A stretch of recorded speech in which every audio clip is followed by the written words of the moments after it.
Welcome to 1 Minute Wins with Dr. Dana Martin, the podcast where intentional growth meets practical leadership. One quote, one lesson, one action to help you lead yourself and others better.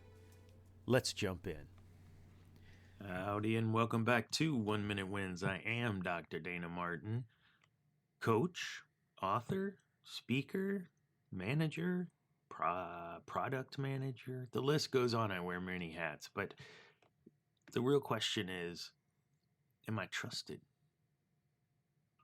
This podcast exists for one reason, and that's to help you lead with intention, clarity, and consistency, one small win at a time. In today's episode, 1 Minute Win 41, Trust as a Leader.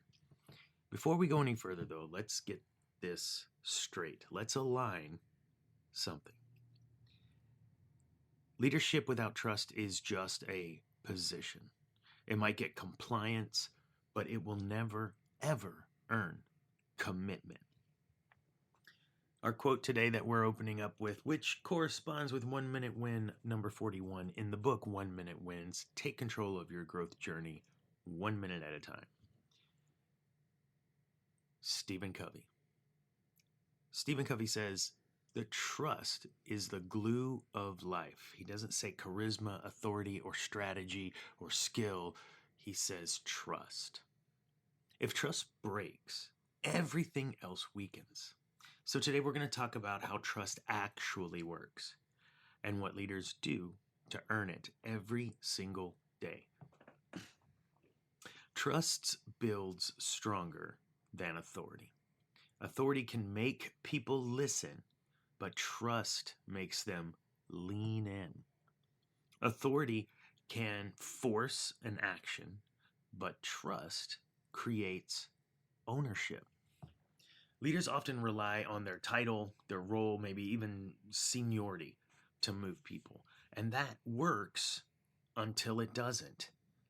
The moment pressure rises or there's a big change or decisions start getting difficult, people don't follow titles. They follow trust. Trust answers one core question that your people will ask, whether they say it out loud or not, and it is, can I count on you? Are you in my corner? If the answer is yes, leadership works. If the answer is no, then nothing else really matters. I once worked with a manager who couldn't understand why his team kept pushing back anytime there was any sort of new process, policy, deadline, what have you. Such push came from the team. He was clear, he was very experienced and technically right most of the time. But he was inconsistent. He would promise support, then can't be found. He said that a deadline mattered, but then he'd push it out to the right a bit. He'd talk about transparency, but would make decisions behind closed doors without any feedback. And from his perspective, he was being flexible. I'm using bunny ear quotes here. Flexible. And from the team's perspective, he was straight up unreliable. Once he realized that trust eroded through those small misses, not the big failures, everything began to change. Consistency now was his intention, and it rebuilt what authority never could. Research consistently shows that high trust teams outperform low trust teams in engagement, speed, and resilience. So trust reduces friction and it shortens the decision cycles. It also lowers defensiveness. So in simple terms, when trust is high, work as a whole moves quicker. When trust is low, everything feels heavy and things move slower. Here's another truth worth kind of thinking on for a minute. The best way to find out if you can trust somebody is to trust them. Ernest Hemingway said that. And trust isn't built through speeches, it's built through behavior. And leaders don't earn trust by demanding it. They earn trust by demonstrating it. People watch what you do, especially when it costs you something. And I've learned this repeatedly in leadership and in my coaching business and in life, that trust doesn't disappear all at once. It fades when words and actions begin to drift apart. The bigger the gap between what you're saying and what you're doing, the quicker that erosion happens. And every time I fail to follow through, even unintentionally, I pay for it relationally.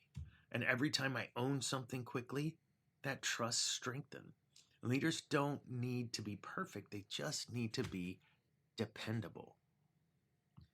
So trust grows when people know that you'll tell them the truth, you'll keep your word, and you'll own your misses. That combination, just those three things, extremely powerful. So how do we do that intentionally? How do we as leaders build trust intentionally? Number one, say less. Don't overpromise. That precision in deadlines even matters. Number two, do what you say. Follow through beats enthusiasm every single time. Number three, close the loop. If something changes, explain it. Don't just throw it out there. And number four, own mistakes quickly. Silence erodes trust faster than failure because people are left to decide on their own what the real issue is. So what are the 4 steps? Number 1, say less. Number 2, do what you say. Number 3, close the loop. And number 4, own mistakes quickly. Trust isn't emotional, it's behavioral, and it's built one decision at a time. So here's the reflection question for today. What are you doing to maintain trust today? Not build it someday, not repair it later. Today. Where does consistency matter most for you right now? So our action step is very simple. Follow through on one promise now. That might be just an email reply, it might be a conversation or one commitment, but do it and do it now because trust compounds quickly when leaders work to close those gaps. Trust is the currency of influence, and the more trust you earn, the less control you need. The less trust you have, the more effort leadership takes. And strong cultures don't form because leaders talk about trust. They perform because leaders practice it, especially when it's inconvenient. And that is seen. Your example sets that standard. Thank you for listening to 1 Minute Wins. I am Dr. Dana Martin, and if this episode challenged you, share it with another leader who understands the weight of trust. You can find other resources, books, etc. at dmilm.com.